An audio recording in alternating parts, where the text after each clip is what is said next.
Describe in single words only the good things that come into your mind. About your mother? My mother? Yeah. Let me tell you about my mother.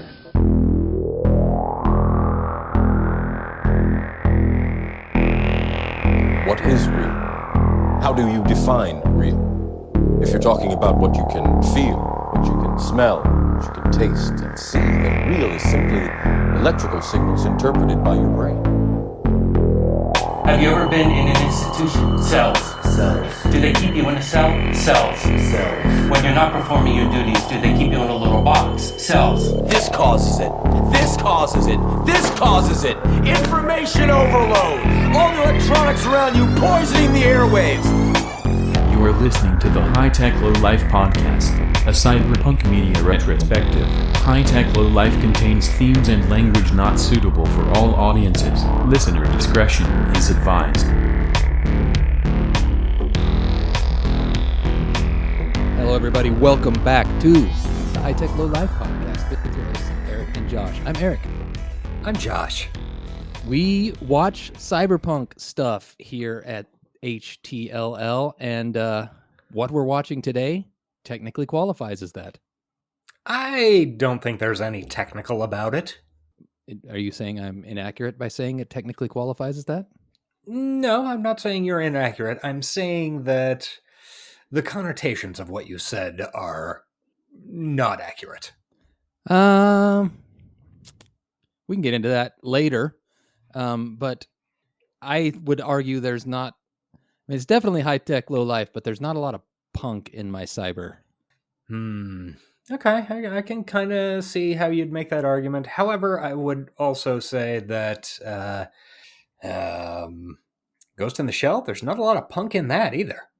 It's got a bunch of fucking cops. Fuck you. Cops, dude. I quit.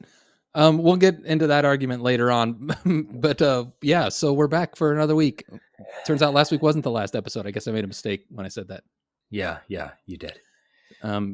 No immediate plans to quit, unfortunately, for our listeners, but you never know. Each week could be the last. They certainly could. How are you, Eric? Oh, you know what? I had an okay week. Want to hear my highs and lows? Okay, sure. Low would be I stabbed myself in the finger with a screwdriver. Ow. It hurt really bad, and it still hurts really bad, and it's right on like the inner side, like on the bottom knuckle. Like the inside, like the elbow, whatever. I don't know what you call the inside of a knuckle. Sure. Let's go with the elbow of the knuckle. Yeah. Turns out pretty much, and it was on my dominant hand. Pretty much everything you do requires that knuckle. Yeah.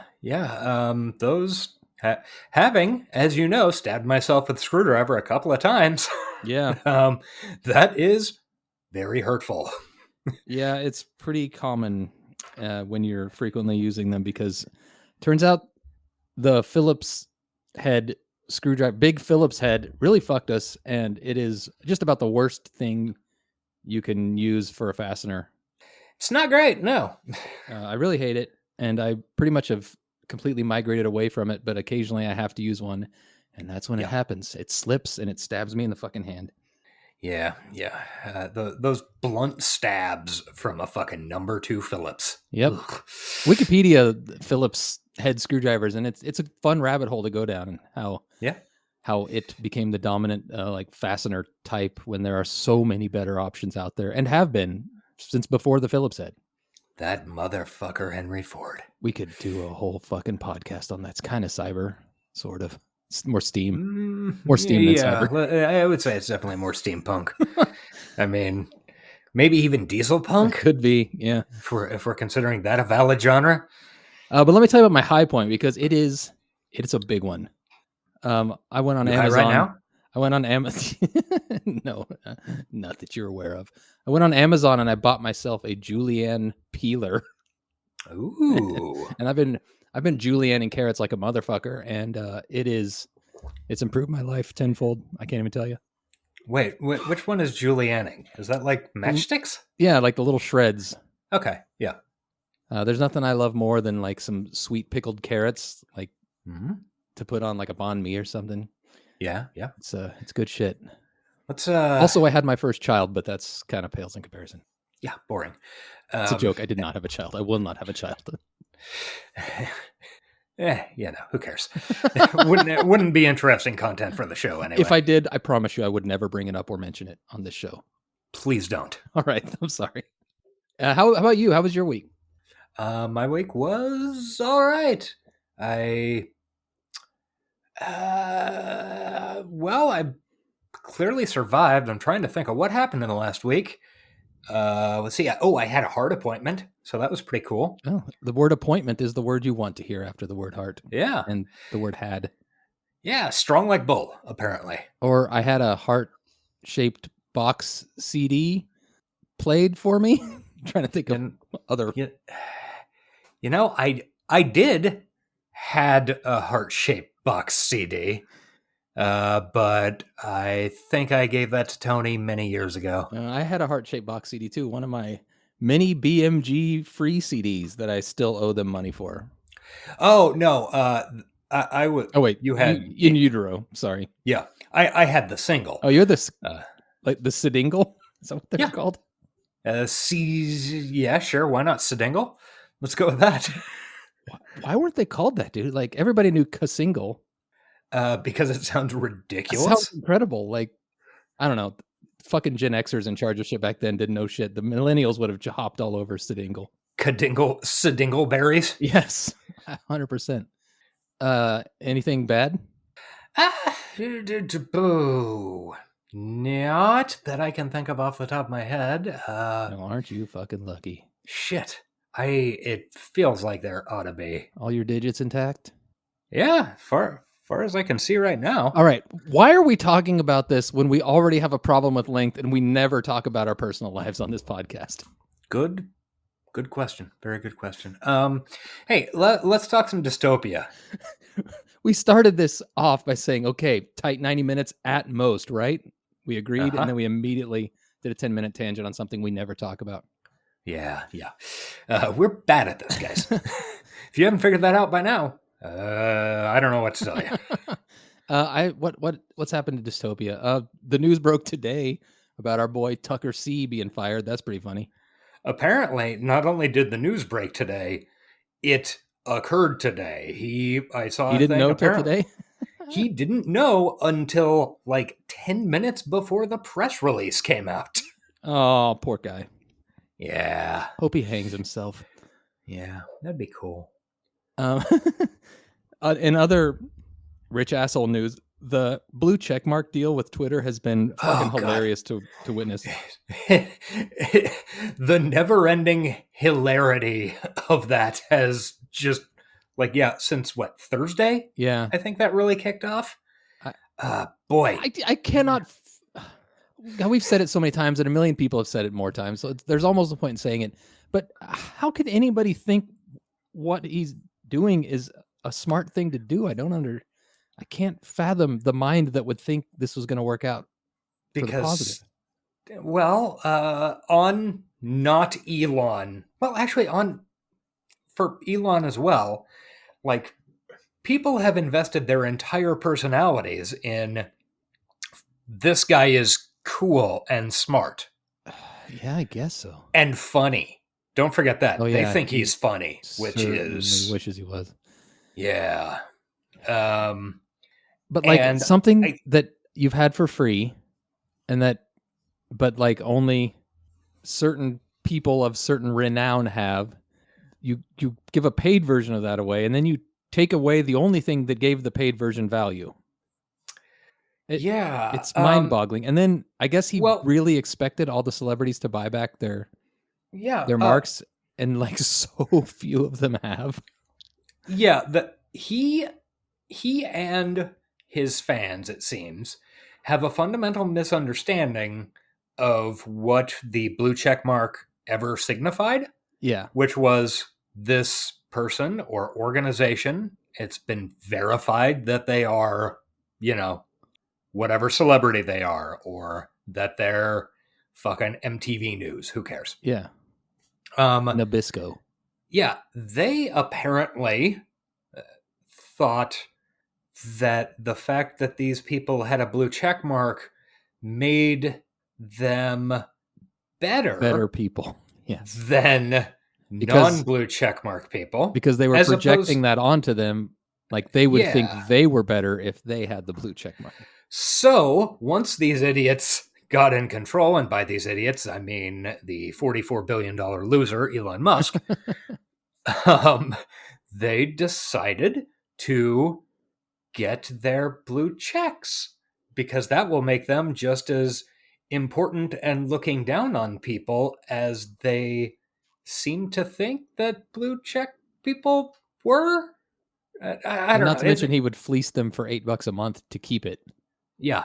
And they're all like, $8. What's $8? Well, if you I've been on Twitter since 2009, so that's 14 years at $8 a month. Like, if you plan on being on Twitter indefinitely, that's a lifetime of $8 bills to Twitter to get nothing in return. Yeah, that's the thing. There's nothing in return. The only people I like kind of give a pass on it is like super low to mid-level creators and creative types who are trying to get their brand out there, like streamers, YouTube people who are trying to get their tweets seen to promote their thing. I don't hate on them for buying the check mark, although I still think it's a waste of money. Yeah, but it does get your tweets seen. Like that's the main, at least in theory. We have no idea how it actually works. That said, I would never purchase it for this podcast account. I would die first. No, we would die together on that hill. Yes, because if I did it, Josh would come and murder Sui me. Yeah, he wouldn't just murder me and then switch it off. He would be tarnished. He would have to kill himself as well. Yeah, I mean, yeah, it'd be harakiri, and for the honor of our previously existing episodes. Like, can you imagine staining our Creek of the Week record with a blue check mark? What a horrible situation that would be. Yeah. And all those people we would be letting down. Yeah, that bastion of morality and honor that was Creek of the Week. I mean, the only thing that could wash away that stain would be our blood. Exactly, and we would happily give it. Thankfully, we don't have to yet. But I don't know. The whole thing is funny. We don't need to talk about it anymore because we're keeping this to a tight 90. But it's made me laugh over and over. Yeah. Just it seems like every day something deeply stupid and new comes out of it. Like, oh, apparently now a whole bunch of dead celebrities have verified their phone numbers. Yep. All right. Which apparently is illegal. Yeah. And he might be getting sued by some of their estates. And also might be getting sued by living people. Stephen King ranting, I didn't pay for this and I don't want it. Fucking Drill trying to That was pretty funny giving it to Drill. And he waited so long to give it to Drill that it's pretty clear that it wasn't his idea to do it. Yeah. Like he probably had to be convinced that that's the ultimate burn on Drill because it took him way too long to do it. Well, we'll see if Drill sues him. Yeah, hopefully he does. Yeah. Okay, we got to keep going, but let's do our recommendos because I've got a couple. Do you have any? I have one. Why don't you do one, then I'll do mine, then you can do more. Okay, I'm going to follow up from last week's beginning recommendo to a full-fledged, seen it all, want to recommend it recommendo, and that is for Beef on Netflix. Okay. Probably the first Netflix original show I've enjoyed in like a good 3 years. It's been a while, but I really liked it. Trying to think of Netflix original shows that I've watched in the past several years. Can't come up with any. Yeah. I mean, I'm sure they exist, but it's a wasteland out there in Netflix town. I've almost canceled many times. And Queen's Gambit, I guess. Queen's Gambit was good. Yeah, that's probably the last really good one. And I would put Beef up there with that. Probably better. I liked it more than Queen's Gambit. So big recommendo for that. Just incredible performances, man. Every single character in it. Loved them all. Sweet. What do you got? I've got, and this is pre-recommendo, or, tertiary recommendo. We started watching the new series Mrs. Davis the other night and got through, I think there are 4 episodes out, and I think we watched 3 of them. It is a very insane show. It is borderline cyberpunk. The villain, question mark, is an AI that everybody is constantly hearing and talking to in their earbuds. I've not heard a goddamn thing about this show. Yeah, it's on Hulu. Okay. And stars Betty Gilpin of Glow. Hey, that was another Netflix original series. Yeah. True. She plays a nun. Okay, yeah, okay. I've seen promotional stuff. Yeah, her on a motorcycle. Yeah. She is a nun who does not use the AI, which is called Mrs. Davis. And she has to go on a quest to find the Holy Grail and destroy this AI. Yeah, that sounds pretty bonkers.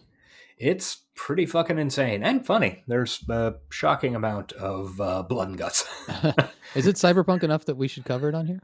I would say at this point, probably not, but I don't know. It's 3 episodes into who knows how many. Yeah, true. So it's going to be a question when new stuff comes out, how we're going to cover it. Because, like, you know, some of the big stuff we'll want to cover as it releases. Like if the Neuromancer TV show were to get made, we'd have to like cover it immediately. In fact, we should get press passes to the premiere, if you ask me. I agree. Yeah, we'll just have to take that as it comes. Yeah, I mean, as it stands right now, it's set in the world of today, and it looks exactly like today. And, you know. So it's cyberpunk like Universal Soldier is cyberpunk? Yes, as of this point. Okay. All right, that sounds interesting. I feel like I'll probably check that out soon. It's weird and silly. I mean, you know. My secondo Mendo is also weird and silly. You may have heard of it. It's on Freevee, but watchable with ads on Amazon Prime, and it's called Jury Duty. Oh, okay. Have you seen any material for that? I have heard somebody who is on it talking about it on a podcast, and I understand the basic concept, I believe. Yeah, real quick for the people who don't, it's like a mockumentary about a televised jury trial, civil trial. Only one of the jurors does not know that it's a mockumentary. He thinks it's a real trial, and they keep him in the dark the whole time and put him through various kind of wacky shenanigans. It's very funny, actually. I really, really liked it. And it's got that, you know, when an actor plays like a silly version of himself, like James Van Der Beek did in Don't Trust the Bee. Yeah, James Marsden is doing it in this, and he does he's very funny. Let's put it that way. That is one of the things I had specifically heard about it. And I always like James Marsden. Yeah, I do too. He's a likable guy. Yeah.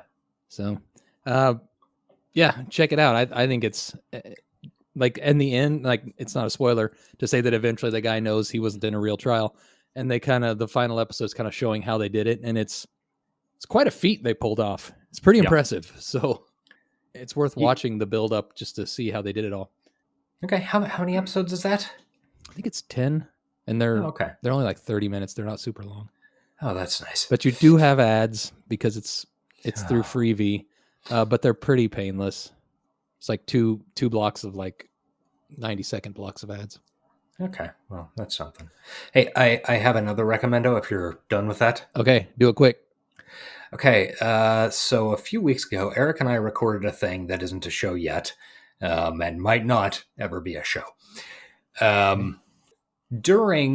While we were recording that, or maybe it was one of the times where we had some technical difficulties, you mentioned that you were going to be, and, you know, say so if this is going to be doxing you. Uh-oh. That you were going to be going to Amsterdam. Yes. On vacation. I mean, I guess one of our Amsterdam listeners can kill me while I'm over there, but yes. They're too high and too fucking to pull that together. What about So I mentioned, you should read the Eclipse. You should read Eclipse by John Shirley. Okay. I recall because I was thinking that takes place in a like post-apocalyptic, well, not quite post-apocalyptic, but mid-apocalypse. I, of course, responded saying, I can't read. That's true. Cyberpunk Amsterdam. Yeah. Cyberpunk Amsterdam. Yeah. And that was the first time I'd thought of that book in 30 years, probably. Okay.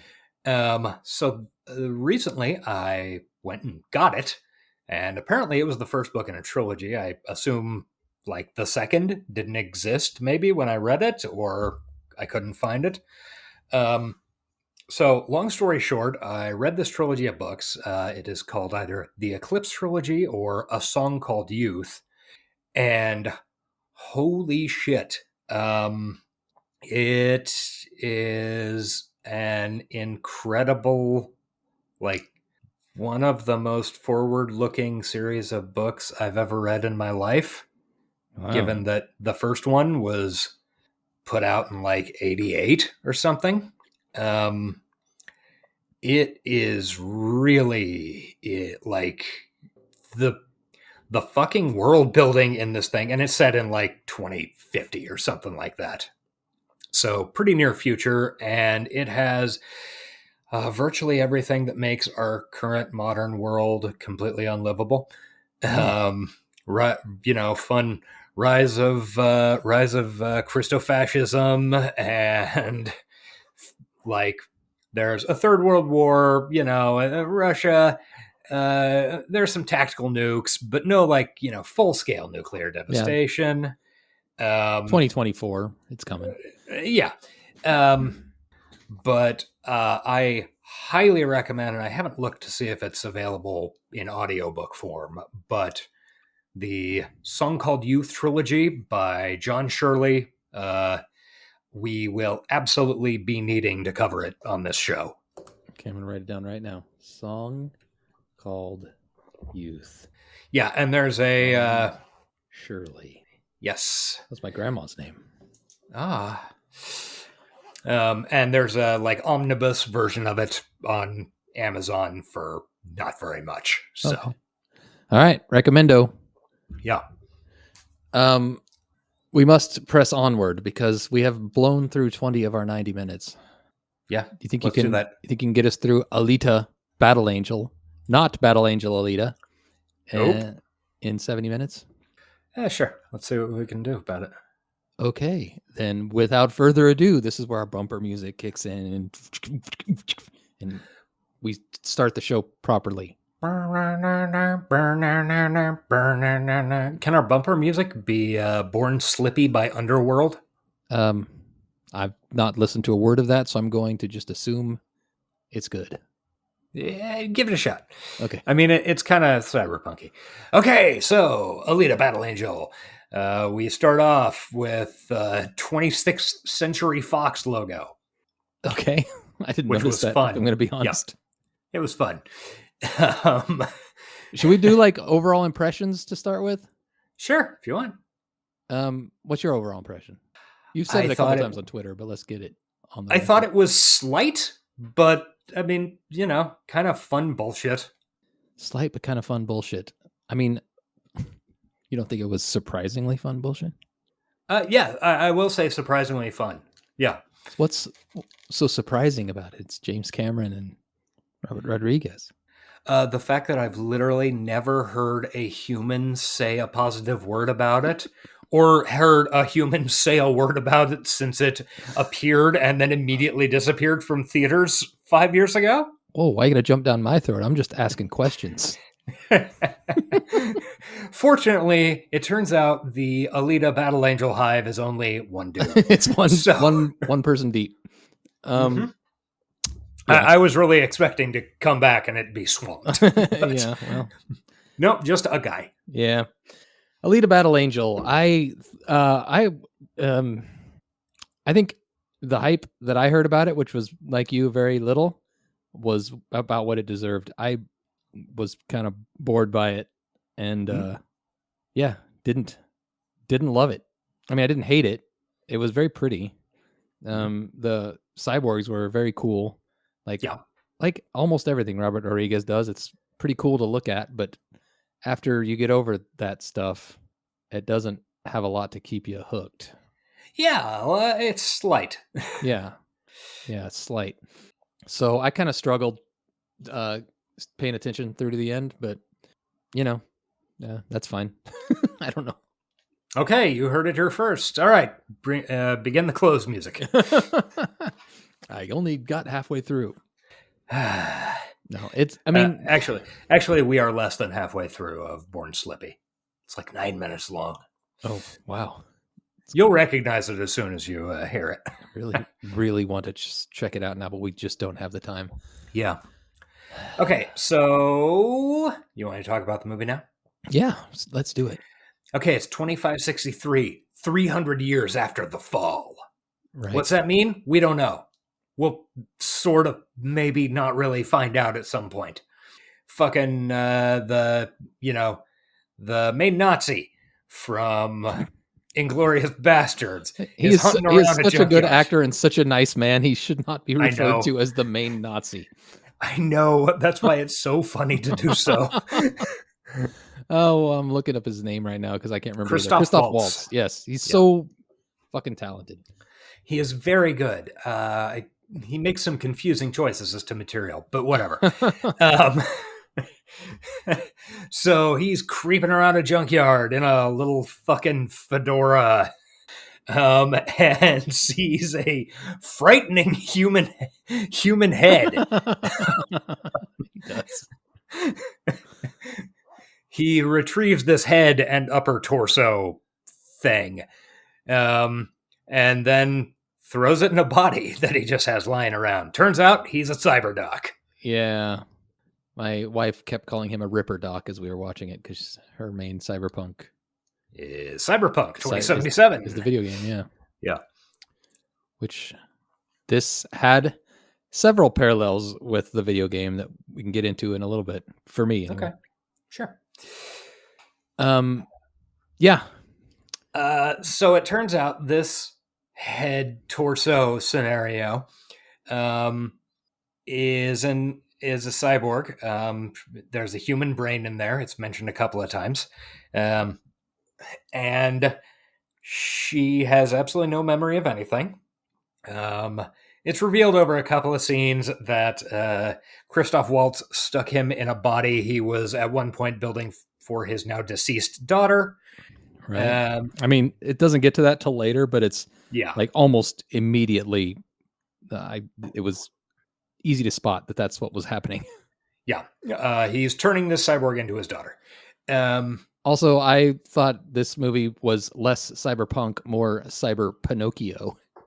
Okay, sure. That's one of many jokes I've prepared at the beginning of this, and I'll be dropping on you as we go. Okay, Jesus Christ. All right, audience, I wish both of us luck. Actually, I'd read just a couple. Okay, it'll be worth it. It'll be good. Love this. Yeah, I love it.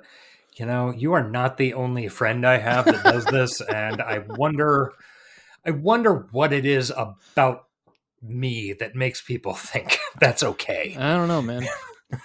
I think it's because you hate it so much. Yeah. We'll get to what we'll be covering next week at the end of this show, but it brings me great joy that it brings Josh such pain. Yep. It's going to be almost certainly very bad. No good. Poo-poo. Maybe it'll be a sleeper. We don't know. We could be surprised. All right. Anyway. Okay. So then they go walking around the city. It's introduced. This is Iron City, apparently. There's a big, giant floating city up above it called Zalem. Which I read in the trivia that Iron City is supposed to be in Kansas City, Missouri. That is correct. Later, we'll go into a bar named Kansas. Yep, I saw that too. That's something. Little local flavor. I don't know. I don't think we have any other Kansas City listeners, so it's just us. But hey, just us. Yeah. So they go walking around. You get kind of an intro to the world. Apparently, there was a big war 300 years ago. It's even once you've finished the movie, it's not clear what the fucking war was about. No. I assume that's sequel bait, baby. Yeah, I called it the Moon War at the beginning, but eventually it's not all just on the moon. And there's Mars people involved? Yeah, there's a lot of, they were very confident they were getting a sequel. Yeah, I actually saw a thing. apparently, one of the main reasons that Robert Rodriguez did the Book of Boba Fett for Disney Channel is because he thought and was given maybe the impression that if it did really well, he could fire up the Alita Battle Angel sequel. Oh, kind of feel bad for him. I was reading the trivia on IMDb about how he got the script from James Cameron, who is a producer on this and writer. Yes. And I thought it was funny that he was saying James Cameron doesn't just write movies and give them to other people to direct. And it's the second one on our 12 episode show that he's done exactly that. But yeah, he was very excited. He apparently really loves the original property. And I kind of feel bad that he's probably not going to get that opportunity. I'm guessing not. Something related to that is like Jim Cameron had this thing, like he has had the rights to Alita Battle Angel for 25 fucking years. I think it was honestly before Titanic came out. Really? That I first heard of him getting the rights to it. Wow. I just have a specific memory of, yes, I was at Tony's house, second time he's come up tonight, and saw like a commercial for that Angel show that I think Jennifer Garner, Dark Angel show that Jennifer Garner was on. No, Jessica Alba. Okay. Jennifer Garner was Alias? Alias, yeah. The Dark Angel show, and there was some confusion between Tony and I. Wait, is that the James Cameron thing with Battle Angel? And it wasn't, but I just had a really specific memory of that. Yeah, I've not seen any of the source material, but the images I've seen from it look quite a bit like a different vibe than this, but I guess I shouldn't speak because I haven't actually seen it. Yeah, I honestly have no fucking idea. I mean, it's... Alita looks different, very, very different in the stills I've seen of it. Yeah. Is it a manga or an anime? Yes. Okay. I believe it is both. They're generally both, but anyway, she's much punkier in the ones I've seen. This one, she looks... It's one of the reasons I find it hard to identify with her. She just looks like a 14-year-old girl the whole time, which... I don't know. The movie felt like a kid's movie with a lot of decapitations and eviscerations in it. So it was hard for me to nail down what it was going for. That was kind of something that I liked about the movie. Like, this felt like a real fucking PG-13 movie. It did, absolutely. Because it is like thoroughly... Okay, the plot, it's way complicated, but it's complicated in a way that it doesn't even make enough sense to matter. Kind of, it just, you need to go from here to here to here and save this person and then this person. Mm-hmm. Which I think a lot of PG-13 movies, like, that's kind of their vibe. There's not, there could be a bunch of fights and shit, but there's not big end of the world bullshit, I guess. Yeah. Well, there was not a lot of blood, but there was a lot of violence and a lot of severed limbs, severed heads, severed bodies, bisected bodies. I wrote down in my notes that there is a, let me see, quote, truly hilarious amount of dismemberments in this movie. Which maybe they could get away with more, seeing as most of the dismemberment was of cybernetic limbs, which technically isn't cutting off an arm. It's just removing an accessory. But it's pretty visceral when it hits you, like when you see it sometimes. It's, I mean, there is a absolutely crazy amount of death in this movie for a PG-13 film. Also, they make it feel like most of the deaths, like, as long as they have an intact head, they're not dead. Yeah, that's absolutely true. All right, press on. Okay, so at this point we also get introduced to the concept of fucking rollerball or motorball, which is in effect the skateboarding thing from Max Headroom. I'm glad you brought it up because I was absolutely going to say it. It felt like I know combat For some reason, 90% of cyberpunk movies or dystopian future movies have some type of combat related skate, Yes. roller skate fucking sport. And I don't understand the fascination with it because rollerball exists now. It's not super popular. Why do you think it's going to suddenly grow in popularity? Because you can dismember people. Okay, I guess that's it. But it is absolutely the same sport from episode 2 of the Max Headroom TV series. Yes. And the kids playing it in the park look the same as well. They really do. It's that first scene of them like just fucking around playing it. It does look exactly like it. Are we getting ahead of ourselves? Did we skip? I think we skipped some stuff before we get to that scene. No, I think we're right now we're getting to Hugo intro. Well, before we do that, because one thing I wanted to mention, when they're like out in the streets during the day, the streets of this city are very crowded with a lot of people. And the comparison I wanted to make to Cyberpunk 2077, the video game, is something my wife said to me while she was playing it, because she's big on those open world RPG games. And when you take a game like Red Dead Redemption or even Skyrim, which is pretty old, the NPCs feel like NPCs going about their business. And apparently in Cyberpunk 2077, it feels like a dead city full of robots. Yeah, and fewer of them than you would imagine. Yeah. And that's what, now not the fewer thing, because there are tons of people in the city, but that's what it felt like to me. It didn't feel like a living city. It felt like a whole shit ton of extras and colorful outfits to me. It just didn't feel like, I didn't feel like this was a real place. Yeah. I can see why. I get you. I feel you. And it does, like, a lot of those street scenes make me wonder how they shot this. Because this movie, and the most maybe contentious thing about this movie is the special effects, specifically Alita's face. But like, it felt like every shot in this entire film had been gone over with a CGI brush somehow, effectively the same as like Avatar. Like when I was reading about it and they were talking about the practical shots for the motorball scenes, I remembered that it's not an animated movie. Like it's actually, it's a live action movie, but it's hard to feel like that as you're watching it. Yeah.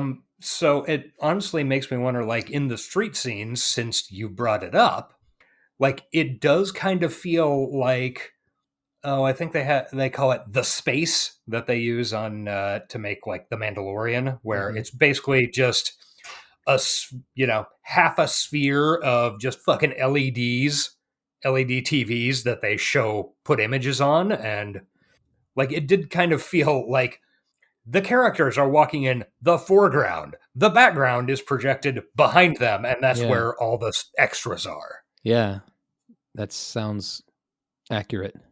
Yeah. Okay, so then we run into this fucking, exactly the type of boy that a 13-year-old girl wants to date. He's just a little bit of a bad boy. All right, here's I've got a couple of these. I first referred to him as this 1990s Teenage Mutant Ninja Turtles Foot Clan looking motherfucker.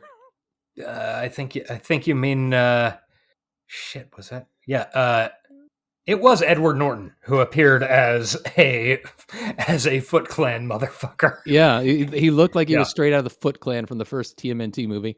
I also wrote that he was a John Connor's mulleted best friend looking motherfucker.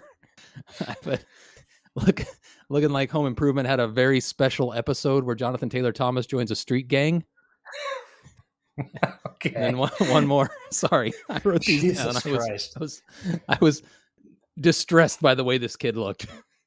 Okay. Looking like Josh from Drake and Josh, cosplaying as the dude Michael Jackson gets in a knife fight with in the Beat It video.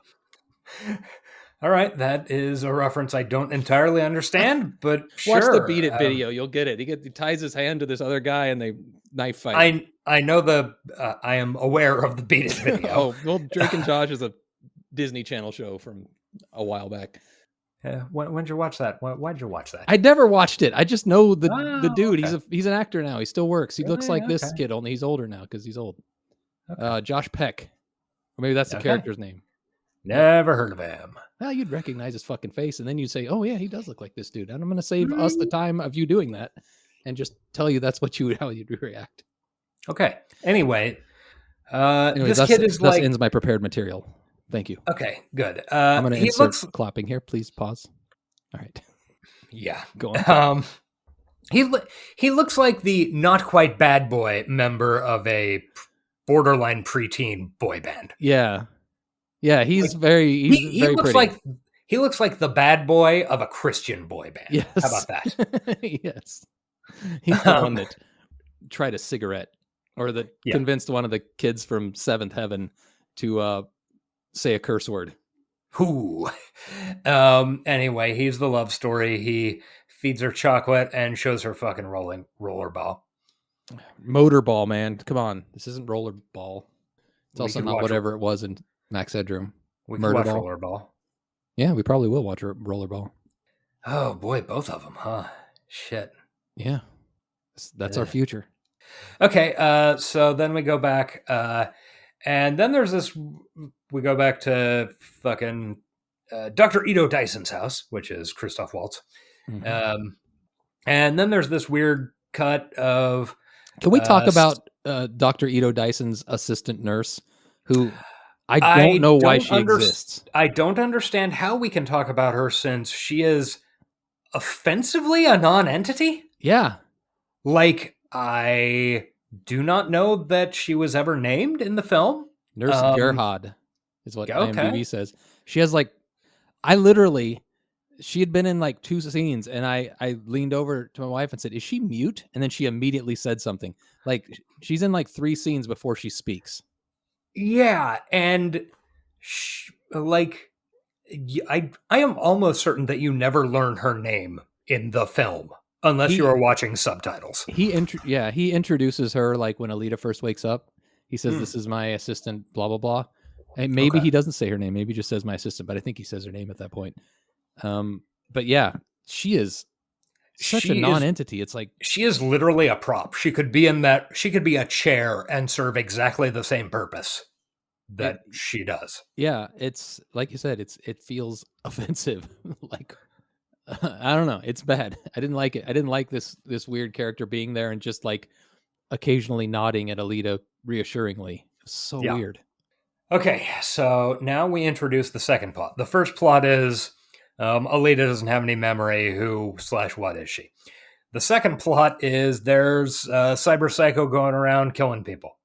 So this is like shot in a dark alley, and there's murder, and very Jack the Ripper.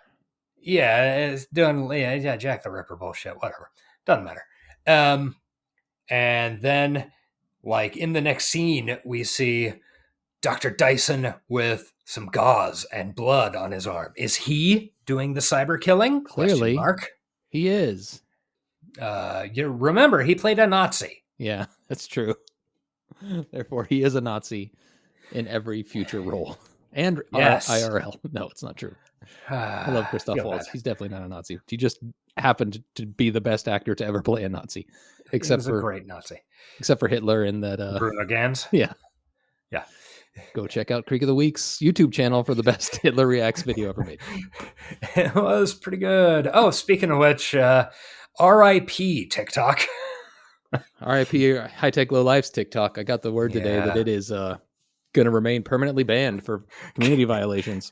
Cannot figure out how or why that is. Did we get hacked? Don't know what violations were. They were not specific, but I'm going to probably start a new one with a different name. High Tech Low Life. 2 eyes. Or I'll just stick with YouTube Shorts. They don't seem to give a shit. Yeah. I mean, believe me, the shit that they feed you when you first join, they clearly don't give a shit. It's all Jordan Peterson, fucking Andrew Tate stuff. Sure. Why wouldn't it be? It is a bad place. Okay. Then, the next day, we introduce Jennifer Connelly, who is Christoph Waltz's ex-wife. She must get back to Zalem. And Did we explain what Zalem is? It's the big floating city that we know nothing about really at this point. It is implied throughout the next several scenes that, it is lives of luxury. All of the cool tech that's in the salvage yard comes from Zalem. There's some pretty luxurious stuff in the below city. So yeah. I mean, fucking Mahershala Ali is living a life, man. Yeah. Of course, he admits that. He's like, I'd rather be I'd rather be top of the pile down here than bottom of the pile up there. Yeah, rather rain in hell, baby. Yeah. Yeah, I was kind of disappointed they really never showed the place everybody wanted to go. That's some sequel material, man. I know, but we could have at least, we kind of get a shot at the end, but it's not really a shot of anything important. I don't know. Yeah. Give us a little taste, man. Well, this movie is already way, way, way fucking overstuffed. True. It is so overstuffed. That's another reason I had a problem meshing with some of the relationships that are formed, like Alita and Dr. Dyson are supposed to have this father-daughter relationship, and I just keep thinking, like, you guys just fucking met. Like, why are you acting this way around each other? Unclear. Okay, so then we get to plot number 3. So we had who is Alita, then cyber killings, now competitive fucking murder ball. Yes. So Alita, turns out, is really good at fucking rollerblading. Cool. I don't know. That was a very Lost Boys from Hook. You're right. Yeah, it situation really was. when they were all. That's another one I didn't write down. It didn't make the cut of my my prepared stuff, but it felt very Lost Boys when I was watching them all rollerblading. God damn it! Go ahead. Yeah. Let's see. Oh, she saves a dog. She saves a little dog from being stepped on by a giant monster, a giant robot tank from Ghost in the Shell. Yes. That seemed like a shout out almost, right? Yeah, I feel like those and I don't know, maybe that's a common anime form. Could be. But it's definitely similar enough that I went, from Ghost in the Shell. Looked very much like the tank in Ghost in the Shell. Yeah. Then we, so like she's clearly developing a crush on Hugo. Great, whatever. Then we go back to the next night, and Alita suspects that maybe Dr. Ito is the one who's killing people because she heard about that. So she follows him around. He's following a lady, and it looks like he's going to kill her. A very sexy lady in a trench coat, we should say. A very sexy lady who definitely does not remind anyone of some sort of spider. No. It's too much like a lady, not a spider. He unpacks his giant suitcase to assemble a hammer with a rocket engine on it. Yeah. Which is incredibly dumb, and I enjoy the concept a lot. Well, then you would enjoy the game Overwatch, because one of the characters has that exact weapon. No, okay, fun. It's maybe the dumbest thing I've ever seen, and it kind of rules. God, the character that has an Overwatch has a German accent in it too. Oh, did they steal from this? Probably. It's a video game. Overwatch I assume they steal from since everything. Like 2013. I mean, I guess maybe they stole it from the anime. That's possible, but I don't think rocket-powered sledgehammer is that big of a stretch. Yeah, probably not. Then there's a big fight with the fucking. It turns out the sexy lady was just bait, and she is a scary robot spider lady. The craziest looking, maybe my favorite looking of the cyborgs, because she's got like these sexy fishnet legs. Yeah, and like this sexy face. And then the rest of her is this crazy metal spider body. The rest of her is just like blades and. Yeah, it really looks like a mannequin, like mannequin parts stuck onto a metal blade spider. Yeah, if a xenomorph from Aliens was wearing some sexy mannequin legs. Yes. So yeah, there's a fight with her and this guy who's got like this weird hatchety thing. Yeah, he didn't last long. And yeah, and then I feel like there was somebody else, and also The big this guy. giant fucking dude whose name is Gruishka. I could never really figure out what his fucking name was supposed to I be. had to look it up on IMDb, and yeah, Gruishka. Okay. I don't know. Apparently, it's played by Jackie Earl Haley. So it was odd I'm not because seeing him on IMDb. oh, really? Huh. Wonder if he was. Oh, there it is. Oh, wow. Okay. Because he is a guy I think of as small. Yeah. Even in his IMDb picture, there's like weird Yeah. 3 inches of dead space above his head. Yeah, I feel like he's a dude who's like 5'4". Yeah. He's 5'5". big in this show. Yeah, he is gigantic. He's like 10 feet tall and roughly 10 feet wide. And Reminded me of I a don't Rift's know. character. Yeah, sure. Yeah. And he is like a super, like most of him's metal and like with just some skin and tattoos on it. Yeah. Um, Once again, I will reiterate how very cool the cyborg designs are. I will never fault this movie for that. yeah. So then, Ito and Alita fight these 3 lunatics. Giant guy runs away after his arm gets ripped off, I think. This is where we learn the secret that Alita is actually a fucking badass. Yeah, she starts whooping fucking ass. She is, she knows the art of Panzerkunst, Yes. which gets said about 20 times during the movie. And it never, like, hearing people say it never becomes more comfortable. I don't. It just always sounds fucking deranged. Yeah. And we get some Christoph Waltz backstory. Like, oh yeah, right. Actually, and here is a flashback to the Moon War. Oh, right. Yeah. And the extraordinarily distressing looking anime Michelle Rodriguez. Yes. Not pleasant. None of Yeah. the battle angels, I guess is what they would be called, are pleasant to look at. I hate them. I feel like they definitely didn't need to be designed that way and that it was a mistake for the movie overall. The thing that I wondered, okay, so I saw an item, and the most contentious, we haven't really mentioned it a bunch, the most contentious thing about this film is the main character's face. Yes. It is fully animated with these giant fucking anime eyes. Mm-hmm. And I was able to kind of get past that, but I totally understand if any human watching it could not. Yeah. I never felt like I was watching anything but a cartoon. Yeah. Apparently, the thing that I saw, I guess, okay, so when the first trailer came out that we both saw and looked like hammered dog shit, when that came out, Robert Rodriguez called James Cameron and said, people are hating this shit. What the fuck are we doing? Should we undo the anime eyes somehow? And James Cameron got back to him and said, no, we ran into this on Avatar. What you need to do is actually make them bigger. So apparently like the pupils and stuff needed to be bigger in the sockets, I guess, or bigger within proportionally to the whites. Okay. So that's how they came up with the look that Alita is in the film. This is a good place to drop some more trivia that I learned. Go ahead.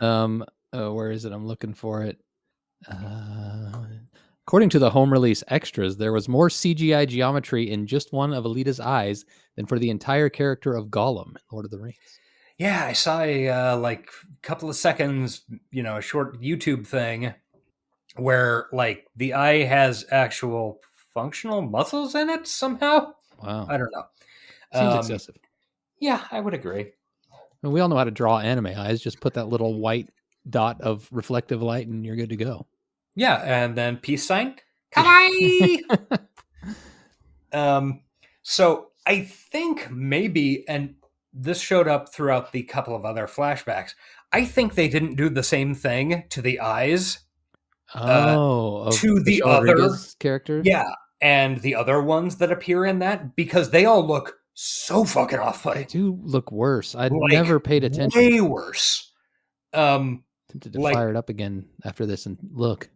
Yeah, I was, and by this point in the movie, I'd gotten used to Alita's eyes, and as soon as this flashback came in, I was like, holy fuck, this looks terrible. What the shit is going on? And Plus, they're like pressed into those space helmets, yeah. which doesn't help at all. Like the hair helps Alita look less weird. Oh, yeah, that's certainly true. So yeah, she was in a moon war. Can I also real quick point out that Alita's played by Rosa Salazar, who was in a Netflix show called Brand New Cherry Flavor, which I don't feel like I heard anybody talking about. Oh, other than, I remember you saying something about that.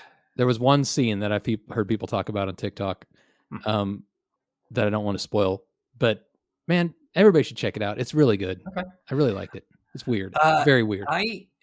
I do not know that I looked, and I don't remember that I had seen anything she was in. I really thought she did very well on this, as far as I could tell. Yeah, I mean, you can't really see her actual face, but the fucking crazy. Another short thing I saw on fucking YouTube was how they shot this movie is goddamn deranged. Yeah, like they have her, like they were shooting scenes, I guess. So she's in this fucking rig that's holding a GoPro, like 3 inches from her nose. Yeah. With a whole bunch of fucking dots all over her face.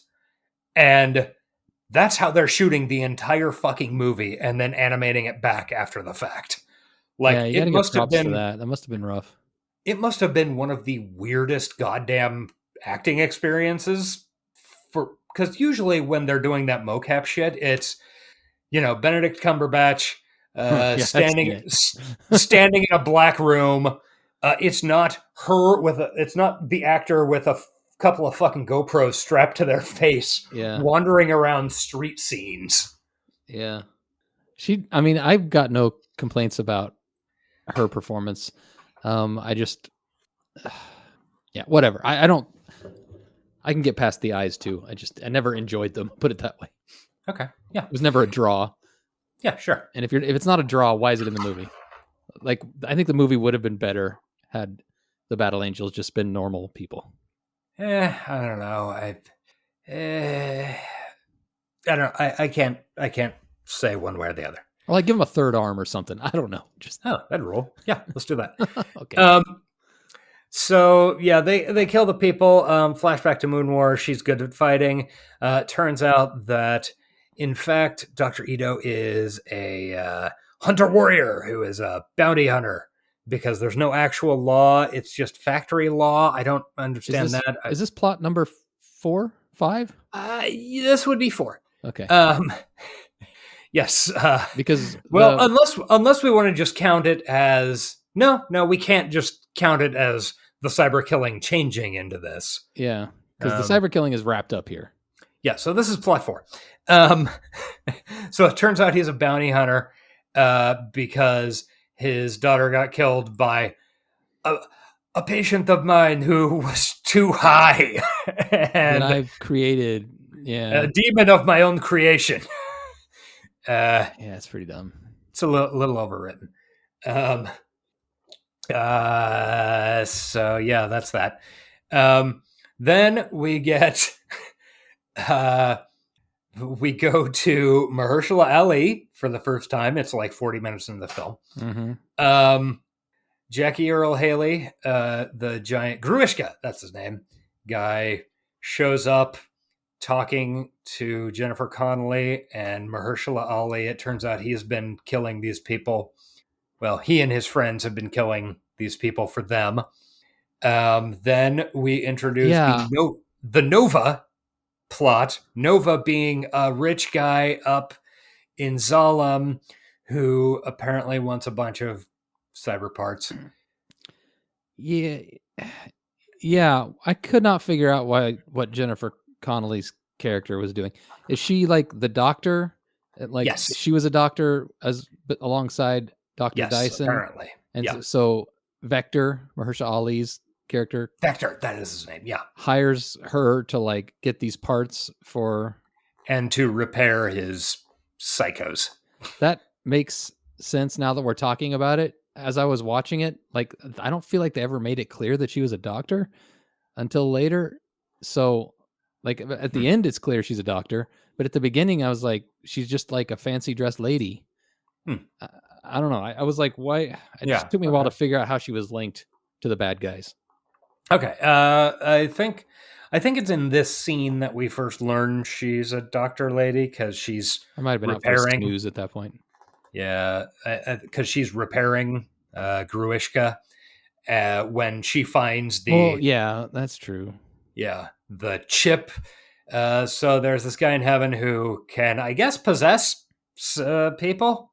Assuming, I don't know if that's a permission thing. The whatever. ghost behind eyes or something. Mm-hmm. And their eyes turn blue and they start saying dumb shit. And I don't know, is that I think the it's end of... kind of fucked up that all the black characters in this don't have any real agency for themselves. Can I just It's not great. throw that out there? It's one of those things where you're like, hey, the main character and her love interest are both Hispanic. Her love interest is Hispanic? It's Keen Johnson? Hugo? Yeah. Oh, really? Kind of looked Hispanic. I mean, I'm looking at it. I'm just looking at his name. I don't know his. I didn't. Yeah. He's born in the foothills of the Colorado Rockies, the son of a British father and an American mother. He is not Hispanic. Oh, wow. Okay. He's the opposite. He's British. I don't know if that's quite the opposite of Hispanic. I think you'll find it's true. Okay. Good to know. I've seen the British Bake Off Mexican episode, and it's clearly proves my point. Okay. Fair enough. I have seen enough clips of that to believe you. Avocado.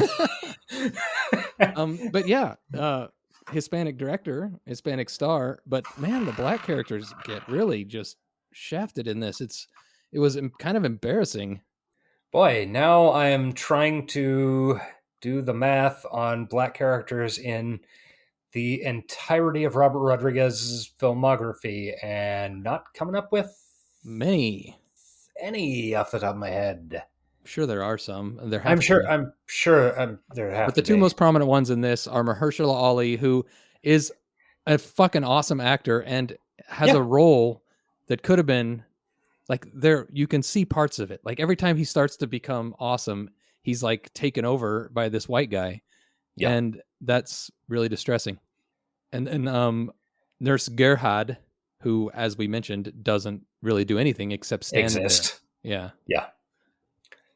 Oh, I guess, Hugo's best friend. Tanji. Oh, yeah. Tanji. Okay. Yeah. He's a good character. He has his own agency. Good for him. Yeah. Ends up really well for him. Does not work out for him. We'll get to that. his agency is explored very, very well. One of the many bisections, quad sections. I don't know what you call it. Multi-sections. Okay, so we've established that I guess bounty hunters do all the law. Whatever.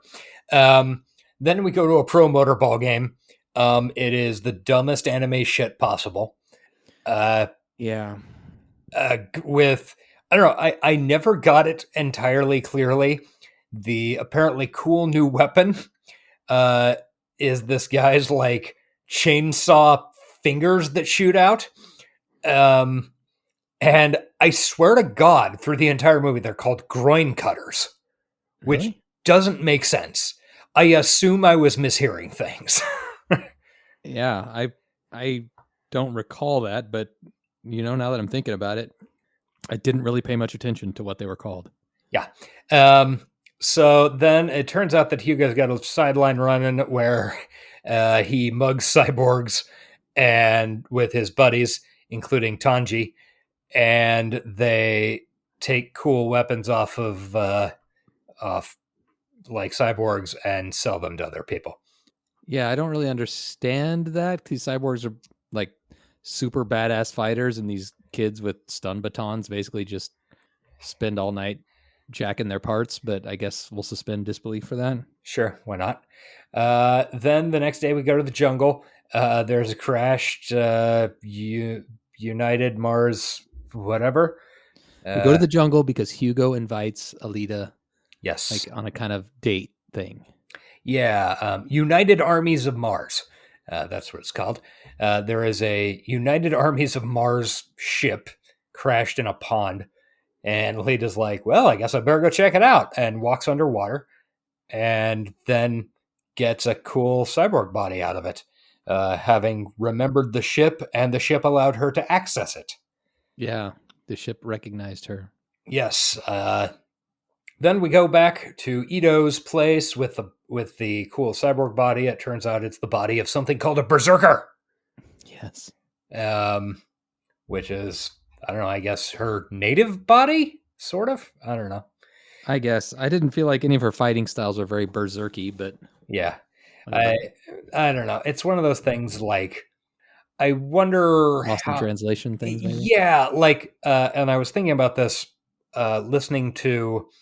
I skipped through some of our Ghost in the Shell episode, and one of the things that I hit on and heard was us talking about Project 501 or 2501 differentiating itself from artificial intelligence, and like after the fact, opened with that, yeah, and after the fact, I wonder, oh, is that maybe a lost in translation thing?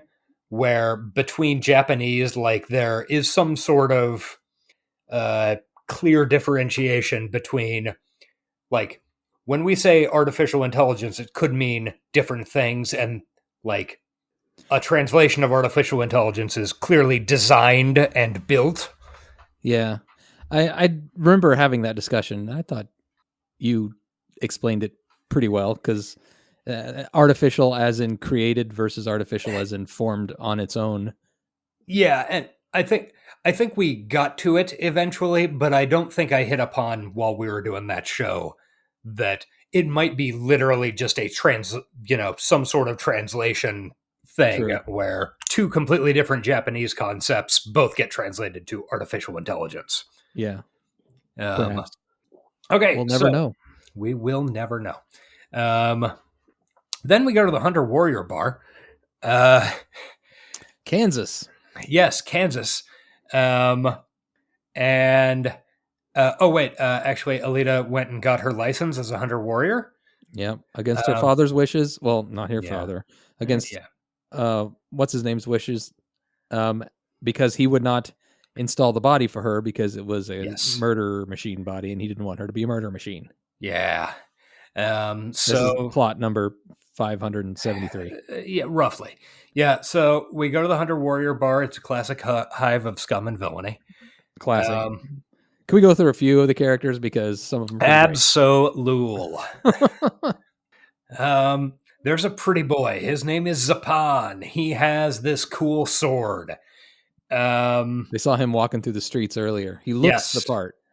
Yeah. He looks badass. He looks like a very cool cyborg. He's just a fucking chrome body with like an Aztec skull on his back and a beautiful face. Now, this was not, maybe they get to it later, but was his sword like specifically like a battle angel weapon? It is mentioned that it was UAR. Like at some point it was mentioned that it was from the war. Okay, so, because she kept talking about how he's not worthy of it. And then when she, spoiler alert, gets to use the sword, it like lights up for her and does certain abilities with her. So yeah, that's kind of a cool little fact that this kind of loser dude's doesn't know the weapon he's carrying. Yeah. Let's see. Who else is in there? Some scary lady named Screwhead. Yeah. There are so many, I can't even recall them right now, except for the dog man, because that's sick. Yeah, the dog man, played by Jeff Fahey for some reason, with 2 lines in the movie. Yeah. Just sitting there with all his robo-dogs. He's got a bunch of robo-dogs and looks like a fucking redneck. I don't know. It was pretty cool. Yeah. And it ends up being like a little fight with Zapan, and he says, "The bitch broke my nose," and she's like, "Yes, I did." She's trying to convince them to join with her to I can't remember why. Fight Gruishka Yes, up Gruishka. because he's killing all these people. And then, shocker, Gruishka shows up. Speak of the devil. And he appears. And now he has the groin cutter. Yeah, he does, which is a big fucking deal. And it's attached to... The groin cutter is on the end of a new arm, which is bigger than the rollerball guy's entire body was. Absolutely is. Yes. Yeah. It doesn't make sense, and you don't have to think about it. Also, God, it really seemed like a video game mechanic. Just yeah. He seemed like a video game boss. He really did. Yeah. He steps on the dog. Yeah, that's when my wife noped out of the movie. Understandable. I truly did not expect that to happen. I truly fucking hate it when people kill animals in movies for no reason other than to like say, this is a bad guy. Like he didn't have to do that. He was trying to kill a teenage girl the whole fucking time. Also kept expecting the dog to come back as one of the robo dogs, like just some scene at some point. Yeah. Nope, just dead. Just fucking dead. Yeah. That's kind of after the dog died. I was kind of thinking, okay, so, in 30 minutes, he'll be back and there'll be this little dog. Yeah. Why wouldn't you do that? Nobody wants the dog to be permanently dead in any movie they watch unless they're a psychopath. Yeah. Well, Robert Rodriguez disagrees with you. So fucking killed it, asshole. Then there's a whole giant fucking fight in the bar with everybody involved. Christoph Waltz shows up. They turn down for what? Through the floor and continue it in the fucking catacombs beneath the city. Gruishka slams his ass on the floor and ends up in the kitchen of a nice Mexican family. And then they start fighting, and then they all smash through the floor. It just keeps going forever. Yeah, it really does. So they end up in this underworld. And Alita's trying to fight him and is doing pretty well. And then she does this flying leap towards him, and he does the groin cutter at her, and she is hilariously dismembered in midair. Yeah. Like all but one of her limbs come off. Yeah. Really brutal. Yeah. If these were not cyborg bodies, this would be a hard R for violence. Oh, this would be beyond hard R. Yeah. I mean, this would be torture porn. Yeah, it's pretty rough. But she still holds her own. She does a little one-handed push-up. Yeah, does a little one-handed push-up. Then he's about to kill her, and she jams her remaining arm into his eye socket. Yeah, that's pretty cool. Yeah. And he that's the point at which the other hunters show mainly up. just Christoph Waltz and Dogman. Because Dogman's like, that's the only good side of the dog being killed. I guess so he could get this joke in. Yeah. He's not a dog lover. Yeah. Apparently neither are you, Robert Rodriguez. Yeah. This is the point at which Alita drops the F-bomb for the PG-13. Yeah. Fuck your mercy. The one F-bomb. Yeah. I feel like I'm back on Schitt's Creek of the week. Yeah. So he runs off. She gets a new body installed. Or her new old berserker body, which is nanotech and can't be repaired because it's lost whatever. I don't know. It like automatically molds to what her original body was or something. Apparently. Yeah, if she damages it, they can't repair it. Yeah. Then this is the point at which Vector gives a speech about to Hugo about how, well, I'd rather reign in hell than serve in heaven. And this is like the moment where you see Vector could be a cool villain if they'd let him be him fucking self for a while. And it turns out that Hugo this whole time has been saving up and trying to buy his way into Zalem. Yeah. And he's $90,000, 90,000 whatevers short of getting up there.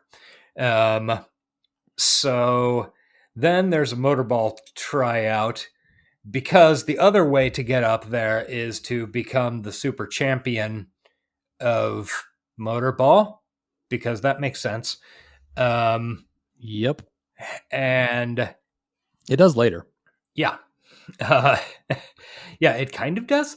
So Alita's going to do this motorball tryout, and Vector says he's paying like literally everybody else on the field, including Screwhead. And let's be fair, Hugo convinced her to do this motorball tryout, like at Vector's urging. Mm-hmm. He sold her out. True. Yeah. Yeah. So he says, so Vector says he's going to pay $500K to whoever kills Alita, and it's all the most ridiculous fucking anime bullshit guys you've ever seen in your life. Many of which she had just been fighting in the bar the night before. Yeah, and some of which are just ridiculous. Yeah. Like cool guy with a fucking V8 on his back.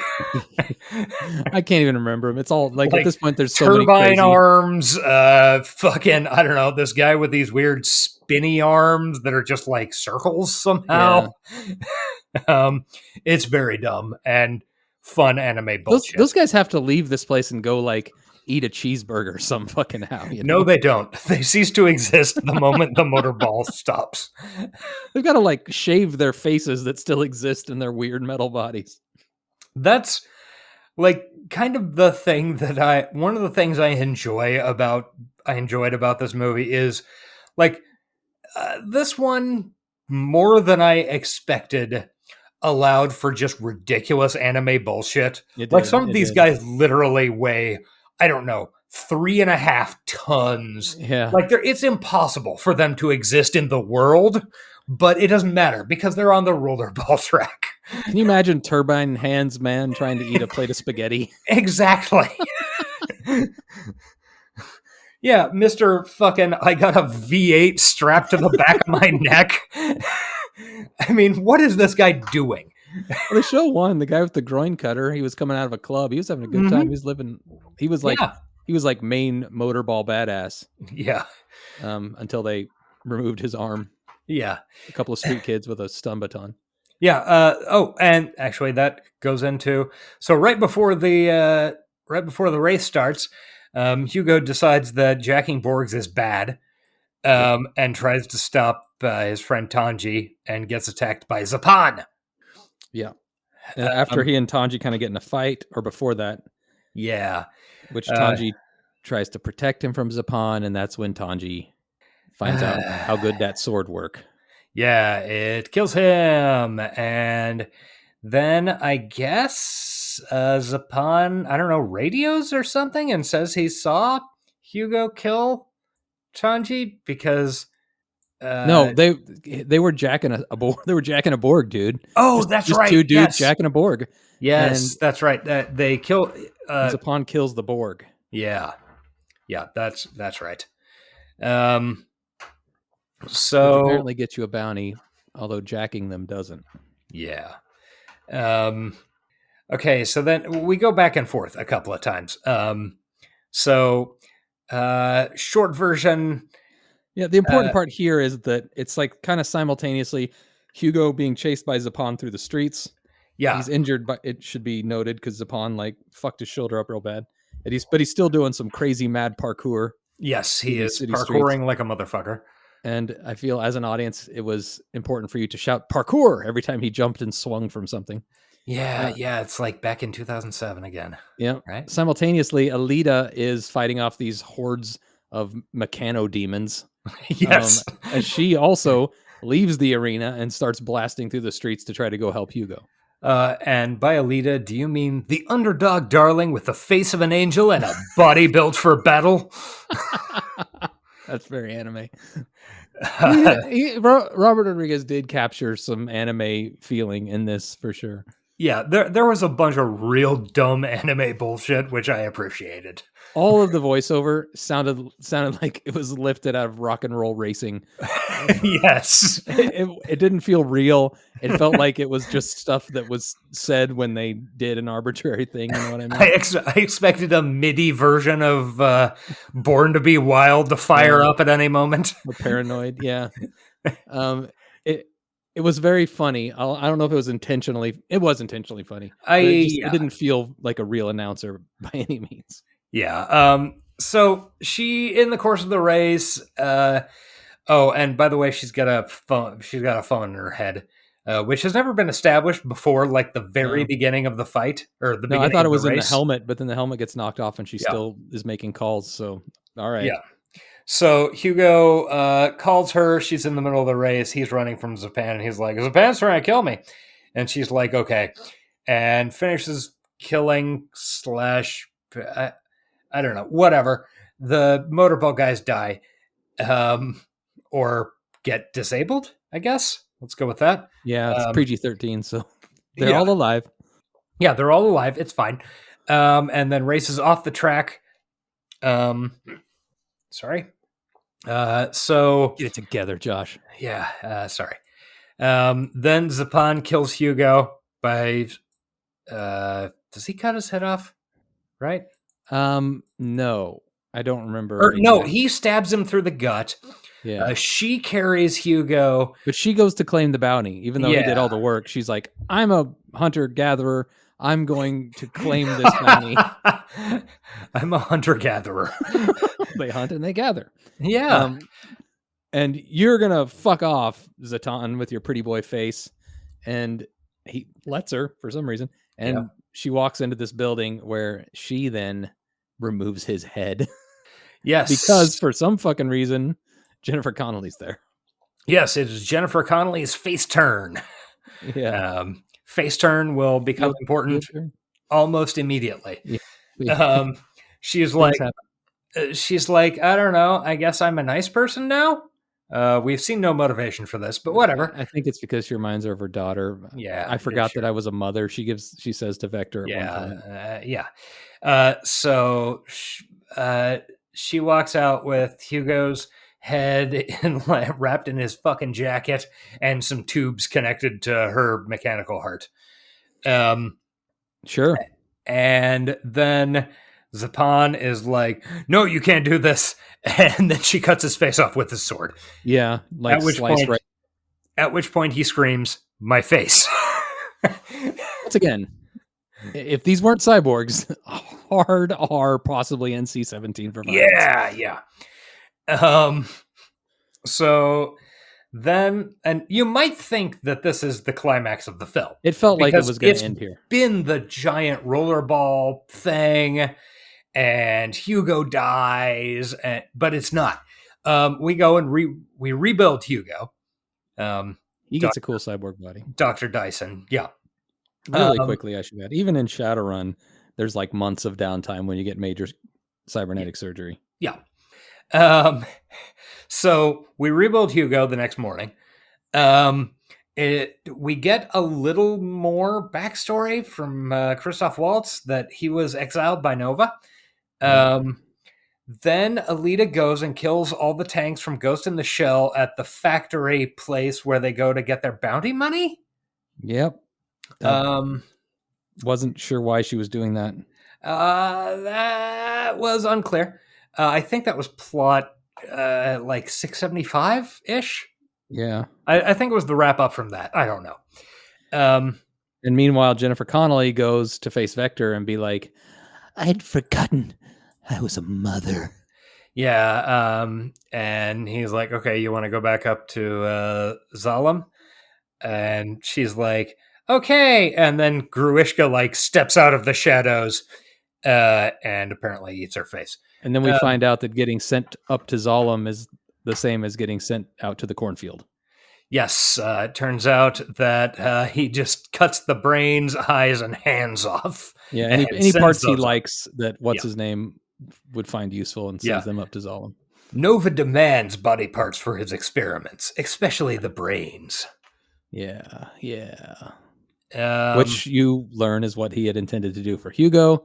What he had intended. There's only one way up to Zion. Anybody who dies or anybody who wins the rollerball tournament gets sent up as well because they're particularly, powerful specimens. They get dissected. They've got sexy brains. So then, Brains for the brain god. Sorry. Yeah. Okay. I think I'm missing something in my chronology here. So I don't think so. next I have Gruishka returns. Oh yeah. Okay. So then does Gruishka kill Vector? No. Alita goes to Vector, because Alita kills Vector. Okay. While he's being inhabited by Blue Eyes Frank Sinatra. Yeah. I don't know what Grishka does. He dies like in the same scene. I think Alita has to fight through him to get to Vector. Yeah. That's right. exactly what happens. She fights through Grishka, and then she's talking to Vector, and right when he starts to be cool, he gets possessed by the boring bad guy. Yeah. And they have their bad guy explains everything moment. Alita stabs him, and then he does have a funny moment where he's like, that looks looking at his own wounds. That looks fatal. As he slides off and slowly dies, and Vector doesn't even get like a goodbye gasp. Yeah. It's what's his name stays in him all the way to the end. Yes. Okay, so then this movie is not over yet. Remember, we've just killed the villains.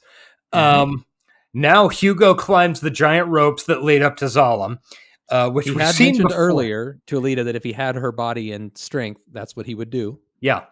And we have seen previously in a flashback that these giant rope cable transportation thingies have security measures, have buzzsaws built into them. Sure. You could just put a gun on there, but why not have a giant rotating buzzsaw? Sure. Seems cool. Again, bullshit anime nonsense. Yes. So there's no guns in this movie, by the way. They you're right. Specifically mentioned that guns were outlawed. And so when they say that, I said to my wife, so it's a cyberpunk utopia. Yeah. So Hugo goes to climb. Alita chases after him. He runs into the buzzsaw and is dismembered and falls off the cable, theoretically to his death. I don't know. She catches him. They have a moment where he's hanging in midair, and then his arm starts separating because Dr. Ito's work is garbage, apparently. Apparently, yeah. You would expect one arm would be able to hold on, half a torso? Yeah. I mean, not good craftsmanship there, but he falls. Dies, he falls and theoretically dies. Then it's some amount of time later. It was a pretty cool little thing where it showed like night, day, night, day, night, day. Uh-huh. And then we go back to rollerball, and Alita is almost the champion, according to the announcer, and we're about to begin another race, and that's the end of the movie. She stands on a ledge looking up at Zion, or whatever the fuck it's called, and then Zalem, and then we see a shot from Blue Eyes up there looking down. He can't see her, but you gotta assume he's looking towards her, and they're like sharing this stare down, even though they can't see each other. They know who their enemy is, and I'm sure we're gonna get to see that work itself out in the sequel that's definitely coming, because this movie will be so well received by millions. Absolutely.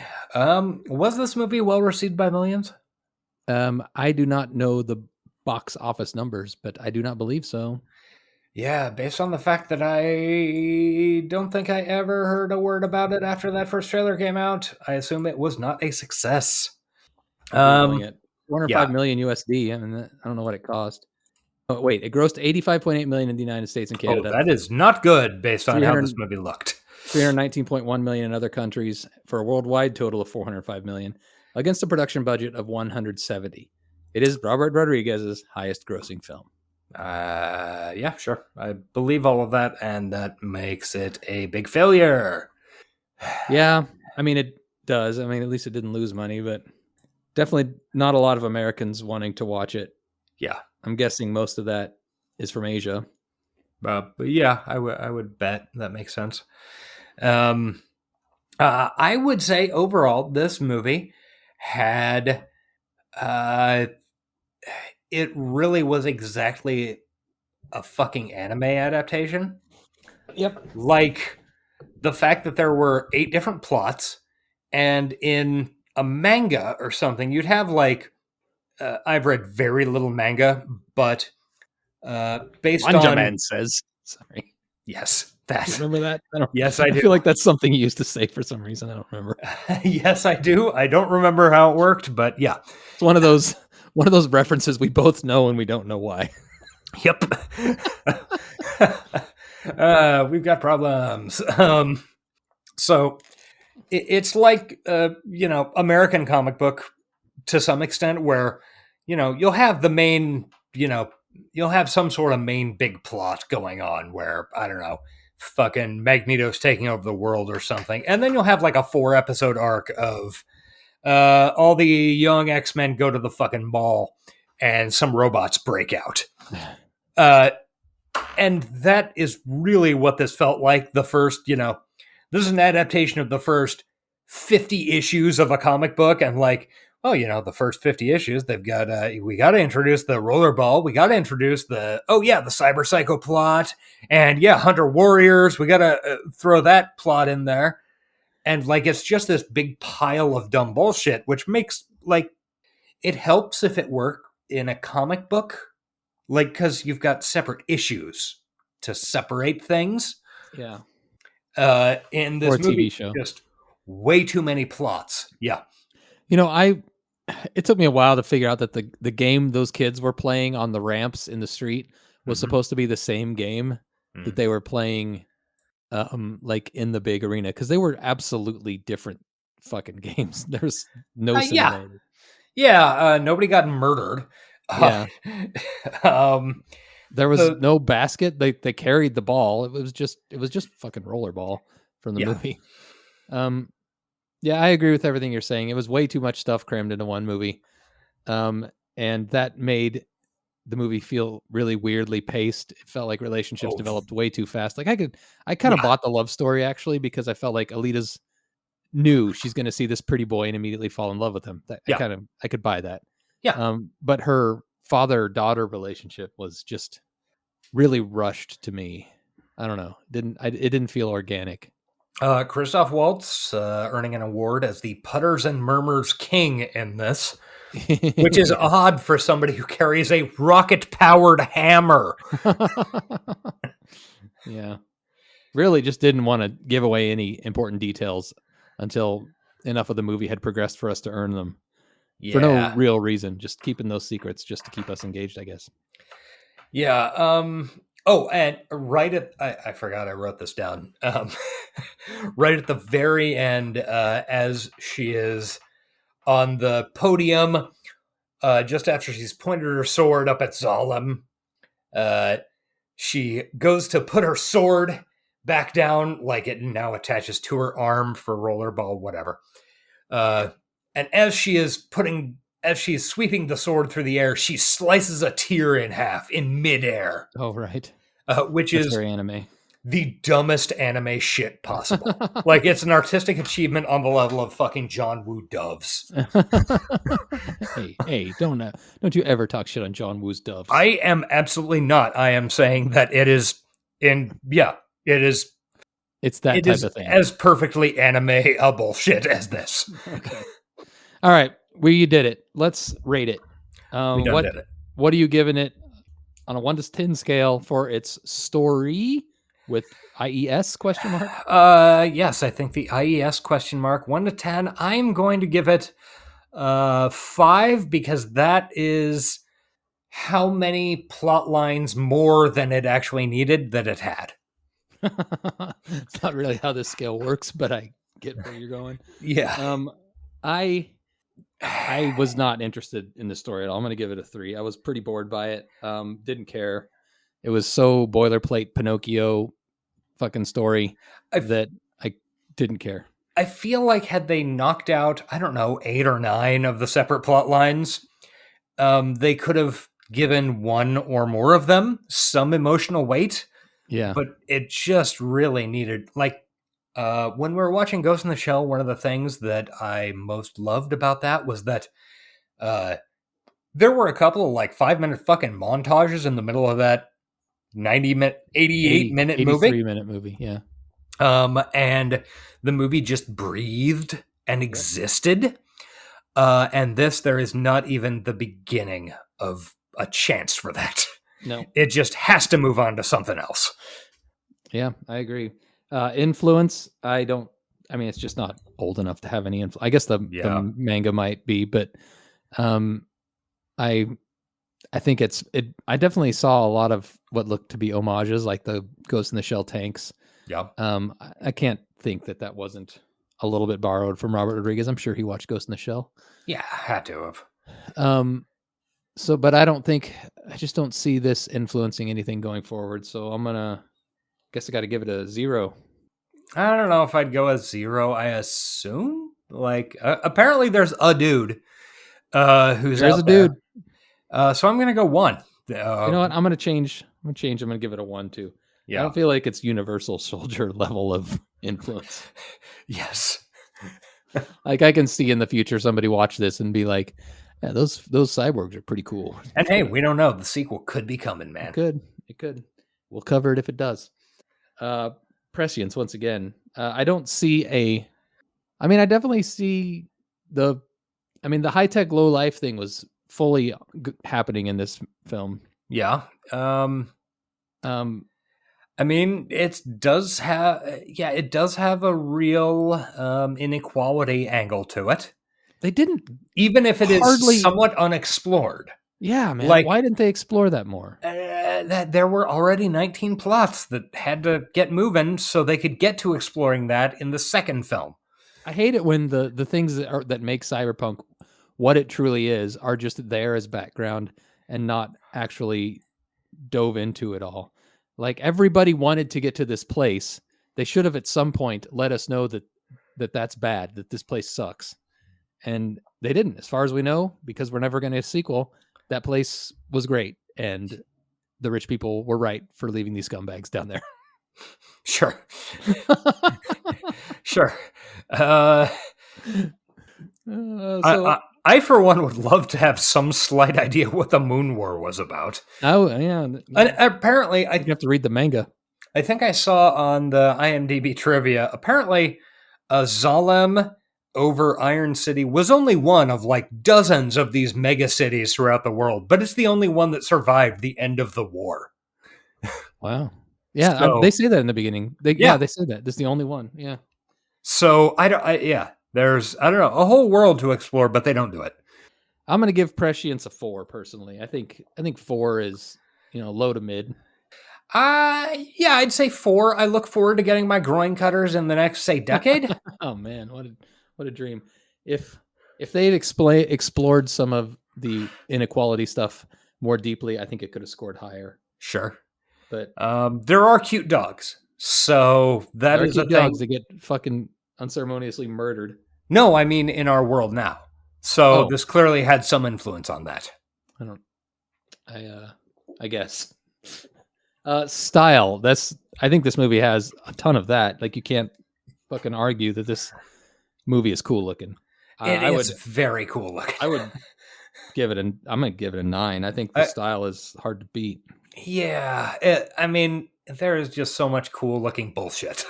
Yeah. I mean, it's all bullshit, but the dude had a full fucking engine on his back, and the other dude has fucking turbine arms, and then there was some guy with fucking scythes. Please don't forget fishnet mannequin legs spider lady. Come on. Yes, exactly. And fucking Jeff Fahey's robot dogs. Robot dog man. Yeah, man. It's got style coming out its ass.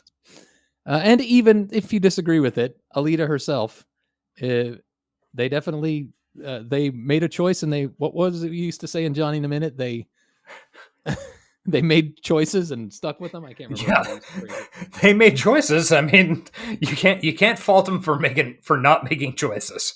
Yeah. Yeah, and honestly, I was really fairly impressed with how that looked. Like it didn't look real, but it didn't look as terrible as I expected it to. It didn't look as fakey as the Avatar films. True. I don't know. Yeah. I didn't care for it, but it didn't look bad. It wasn't it didn't make me feel gross like that first trailer did. Yeah. What was your style rating? 9? Did I say 9? I think, yeah. 9 times. Okay. And then hand raisers. I didn't love the movie. I thought it looked cool. I'm gonna just go with a 2. Okay, I was gonna go 2.5. Are we doing halves on this? Because I'll go to a 3 if okay. 2.5. I mean, I feel like 2 is Yeah. a little generous, but I gave Universal Soldier 1.5, and it definitely ranks above that for me. So I like this movie actually, is. I don't know if it does. Maybe I'm being too generous. Huh. I don't know. I'll stick with it, but I might have enjoyed Universal Soldier a little more. Wow. No. I don't know. Nope. Maybe I had higher expectations for this. That it wasn't met, whereas I had no expectations for Universal Soldier and found some small joys in it. Okay, sure. That's probably what it was. I think I'm all ears. I enjoyed the discourse on Universal Soldier for the week after the episode came out. Yeah. All right. There's our ratings. Yeah, that's the final record for this. Lock it, put it in the vault. If Alita Battle Angel 2 comes out, we'll cover it. We'll probably cover it the week it releases. Yeah, hey, we'll go to the theater with some fucking tiny little task cam and some lav mics and just provide a live commentary. I'm sure everybody watching. Oh, are we kidding? Nobody's going to be watching. I'm guessing we'd be the only ones in the theater. Unless we're in Japan. Yeah. All right, so let's talk about our upcoming schedule because that's important and we got to wrap this motherfucker up. It is. We have kind of got a schedule of what we're going to be doing for the next couple weeks because when summer hits, Josh has to bounce and we're going to be taking some time off. Yes, I will be leaving the 14th of May, so our last live-ish episode will come out, I think, the 18th or 17th of May. 17th. Yeah. So yeah, so we've kind of got all our stuff planned up until that point. Next week, very excited about this. We told you we're going to be doing some garbage. This looks like some serious garbage. It's a film from 1995 or 97. We aren't sure. Would you like me to read the official description? Oh, please do. But also keep in mind, if it did come out in 95, it's in the magic year. It's in the magic year. So maybe. Yeah. The 1995 film Cyber Vengeance. A high-tech entrepreneur, parentheses, Robert Davi, allows wealthy sportsmen to hunt inmates in a virtual reality prison. Oh, yes. Starring Robert Davi, a whole bunch of people I've never heard of, and Terry Serpico. Not just people I haven't heard of, but people whose faces don't have actual faces. Yeah. They're just an outline of a smiley. That means it's good. Yeah. Where's the streaming if people want to join us on this journey? It is currently available on both Vudu and Tubi for free. And apparently you can rent it from Redbox for $1.99. All right. I wish you all the best of luck, and I hope I don't self-murder as I am watching it. For our patrons, we're probably going to be watching this for our next Patreon episode together. So that'll be fun to look forward to. Yeah, you can watch the commentary along with us. Now, just to round things out, the week after that, I think we're going to finally cover Edge Runners. Is that what it's called? Yes, Cyberpunk 2077 Edge Runners. The spinoff from the video game. Maybe we should cover the video game first, but that would require us covering the RPG first, and we don't know how we're going to cover any of that. So we're just going to start with the easy thing, which is the TV series on Netflix. Look for updates on that after next week's episode. I don't know. It's there's a reasonable. I don't know. Having not watched it, I don't even know how many fucking episodes there are or how long they are. I think there's 10, and I think they're 40 minutes. I watched the first couple. Oh, okay. And was enjoying it, but stopped when we started doing the show. Anymore, I am so suspicious of how long TV series are, just based on this season of The Mandalorian and this season of Ted Lasso, which both began as fucking 30-minute shows and are now stretching it out to hour plus for some god-awful reason. I know. I noticed that with Lasso. It really annoyed me. I liked that it was 30 minutes. Yeah. And then following our Edge Runners week, we're going to be rounding out the Sprawl trilogy and getting to Mona Lisa Overdrive, the third in William Gibson's Sprawl trilogy. Yes, look for that at your local library, any Not my local bookstore. library. Probably Probably the hardcover, yeah, the hard copy. I haven't looked, but it's very possible that there is an audiobook posted to YouTube's. And if you really wanna, if you can't get a hold of it, shoot me a line, and I can maybe hook you up. I do think after this we'll probably take a break from Billy Gibbs for a while and cover some other literature when we do our book episodes. So we'll be back. We'll be back to the world of Gibson, but we need to check out some other authors. But I did want to finish the Sprawl trilogy kind of together, just because because I wanted to get to them all. And it is a formative it informs just about every goddamn thing else since 1990. So we will definitely do more books in the future. All right, that does it. Shit, every week I say I'm going to remember a line. Every week I forget, but I bet you have a good one. In fact, I do. And let's see, where'd it go? God damn it. End with a whimper. Shit fire, where did it go? I had it written down. In fact, I said it earlier. Well, and goodbye from me, the underdog darling with the face of an angel and a body built for battle. Good. And I'll say, fuck your mercy. My face! Goodbye. Bye! This has been the High Tech Low Life podcast. Find us on Twitter at Johnny60seconds. Email us at hightechlowlifepodcast@gmail.com. And find us on Patreon at patreon.com/hightechlowlife. Theme music provided by Nia Lore at nialore.com. Thank you for listening.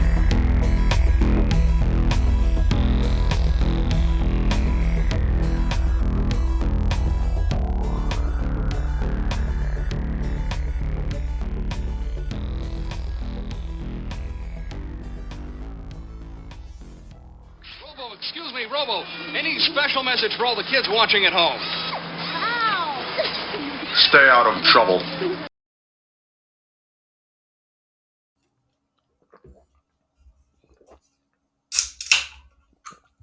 All right. Anytime now. Okay, sorry.